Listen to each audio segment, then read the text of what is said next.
Okey, urusan dengan saya macam mana? Sangat mudah sebab memang ada HR approval dah sini tu kan. Jadi memang ada urusan semua senang je. Nak ambil pun tahu-tahu dah dah bagi. Kita dah ada. Tak payah nak tunggu sampai 4-5 bulan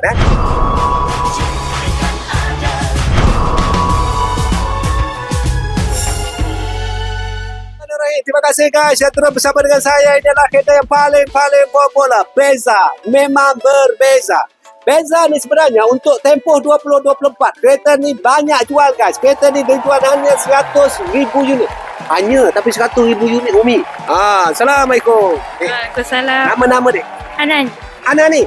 Nama dia Hana ni. Sana sini dipanggilnya Hana ni. Cantik nama tu. Apa makna Hana ni tak tahu? Kesayanganku. Oh, kesayanganku. Oh, betul. Oh, aku nampak lagu Arab ni lah. Lagu Arab. Aduhai, ada. Umi apa nama? Saadia. Kena ingat Saadia. Sentiasa bahagia. Saadia. Betul ke? Bahagia. Oh, betul. Guys, daripada mana ni Hana ni? Banting. Oh, orang Banting. Terima kasih untuk orang Banting. Saya nak tanya lah, kereta pertama untuk Hana ni adalah Beza. Kenapa Beza? Sebab Beza dia minyak dia murah sangat. Murah sangat kan? Lepas tu kereta besar. Betul. Comel. Dia pun besar. Oh, nak besar. Ya. Nak taruh kasut yang ada 32 pasang pun boleh. 32 pasang kasut ya. Okey, urusan dengan saya macam mana? Sangat mudah. Sebab memang ada HR approval dah sini tu kan. Jadi memang ada urusan semua senang je. Nak ambil pun tahu-tahu dah bagi. Kita dah ada. Tak payah nak tunggu sampai 4-5 bulan Jom kita tengok dulu petrol percuma daripada langit turun ke bumi. Berapa yang ada untuk Hana ni? Nak pergi sana sini. Petrol percuma. Cik ada.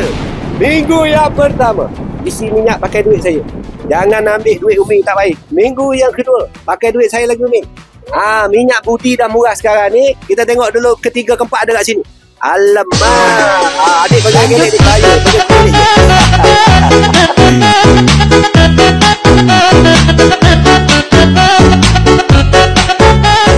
Cik ada. Jadi kita pastikan minyak diisi oleh emak kesayangannya, Kak Umi Saadiah kita. Minggu yang ketiga Kak.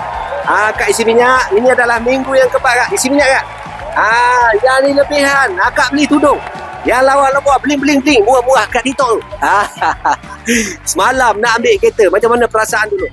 Oh, memang kalau ikutkan tak percaya. Tak percaya dapat kereta. Semalam duduk menilik. Tudung ni boleh tak? Tudung ni boleh tak? Jom.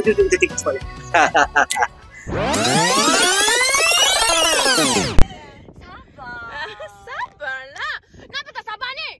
Cuba sabar sikit. Sabar. Pesanan terakhir daripada anak muda kita, Nur Hanani kita. Adik-adik, ibu-ibu, rakan-rakan di luar sana nak cari kereta, nak beli kereta, pesan sikit pada mereka. Dan kan ada. Terima kasih untuk adik kita dan bersama dengan Umi kesayangannya. WhatsApp segera kepada saya 0123400034. Jika ingin bergerak sini sana,